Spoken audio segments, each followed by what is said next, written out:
Hey everybody, welcome back to the Wolf Pit with another episode of What Are We Eating? Today, we're trying Hungryman's 15-ounce grilled beef patty frozen TV dinner, which consists of grilled beef patties with home-style mashed potatoes, savory beer gravy, and mixed vegetables, all for $2.75. Now this is one time they correctly called a patty. Most of the time, they describe their meat product as a patty, when they really should describe it as a formed meat slurry concoction. Home-style mashed potatoes? I doubt it, unless they've had my mother-in-law's crap-style mashed potatoes. Hungryman mashed potatoes are notoriously gross, but I don't really want to judge the potatoes before I try them. Who knows, maybe they improved the mashed potatoes. But I'm going to continue to try their mashed potatoes until they improve for you, the people, so you don't have to. But that beer gravy sounds intriguing, but I gotta be careful. I don't want to get my hopes too high. Here's the novel-like list of ingredients. And Hungryman was kind enough to break down the ingredients individually for us to view before we ingest this highly processed frozen meal. And of course there's TVP in the meat. You can't have a really good, highly processed TV dinner without having TVP in the meat. The meals just wouldn't be the same if the meat didn't feel like you were chewing on a moist nursing home mattress.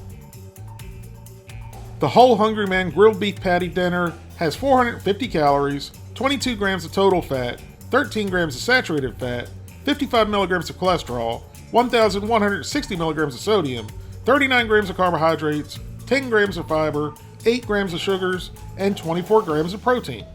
Isn't it sad when it comes to a point you see 1,160 milligrams of sodium and you don't think it's that much? Most of the foods we tried lately were right at or over 2,000 milligrams of sodium. And you'll also notice 24 grams of protein.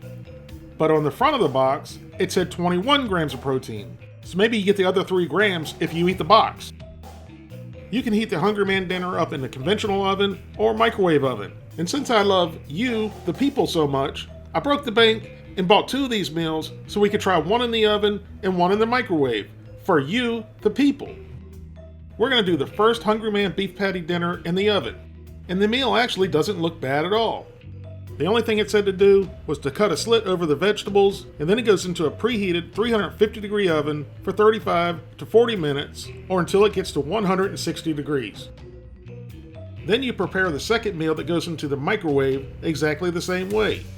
Cut a slit in the film over the vegetables, and then it goes into the microwave for 4 minutes. After 4 minutes, remove it from the microwave, pull the plastic film back, and then flip the grilled beef patties over. Give the home-style mashed potatoes a stir. And I told you, these don't look anything like home-style mashed potatoes. Once everything is flipped and mixed, recover with the plastic film and pop it back into the microwave for 3 more minutes. After cooking for a total of 7 minutes, our Hungryman grilled beef patty dinner is ready. And it still looks good, and it actually smells good. But those potatoes, they don't look good. Since I've been knocking the mashed potatoes for the whole video so far, I figured I'd try them first.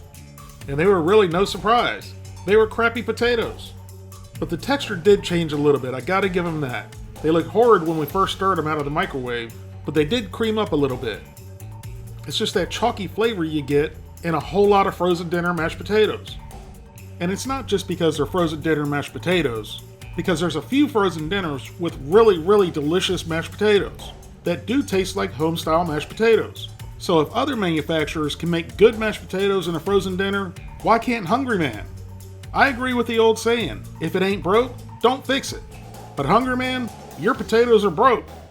After Mrs. Wolf Pit flipped the patties over, I decided I wanted to try the mashed potatoes with the savory beer gravy. And the gravy was good, and it did help the mashed potatoes somewhat, but it's kind of like putting lipstick on a pig. It's still a pig. The gravy is a little bit salty, but it had a good flavor to it, but I didn't taste any beer. It's supposed to be savory beer gravy. How can you have savory beer gravy if you can't taste the beer? Next we tried the grilled beef patty, and it was certainly very moist and tender when you cut into it. Mrs. Wolf Pit and I took a bite. Her eyes popped wide open. Was that the look of fear? No, she loved the grilled beef patty, and she even went as far as saying it was delicious. When she said it was delicious, I needed to hurry up and take a bite of mine and find out what kind of crazy she's peddling. There's not a chance this is delicious. So my piece of the grilled beef patty went into the old pie hole and down the gullet.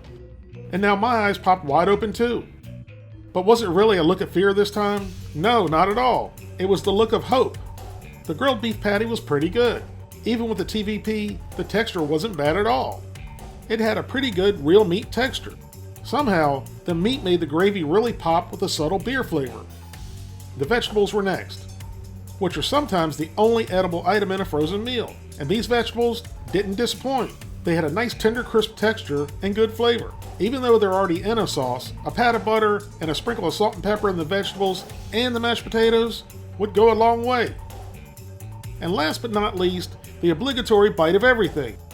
The grilled beef patty with the savory beer gravy, the home-style mashed potatoes, and the mixed vegetables. After cooking in a 350-degree oven for 35 minutes, our second Hungryman grilled beef patty dinner is ready. So to keep things consistent, we tried the potatoes first in this meal too. And just like the ones cooked in the microwave, they looked nice and creamy. But unfortunately, the looks are deceiving. I mean, they are somewhat creamy, but they taste no different than the ones in the microwave. But again, like I said, a little pat of butter and some salt and pepper will take these a long way. Or you can mix the potatoes with the tasty beer gravy. Next, we tried the grilled beef patty, which I thought was just a little bit better than the one in the microwave.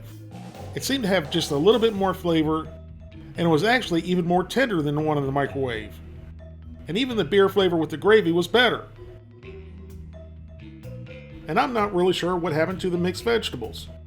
They weren't nearly as fresh tasting as the ones cooked in the microwave, and they seemed to overcook a bit, but that might be the way you like your vegetables. And then once again, one last bite of everything.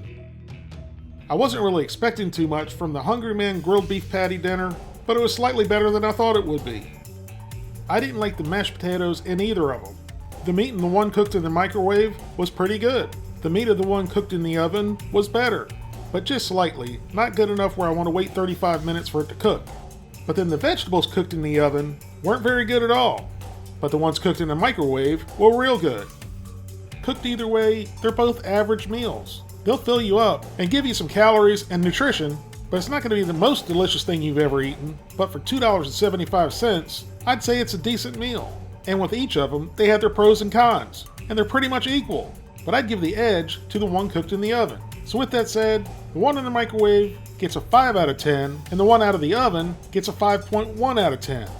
Thank you all very much for watching. Please don't forget to like this video, leave a comment, subscribe, and share it with your family and friends, and I'll see you soon.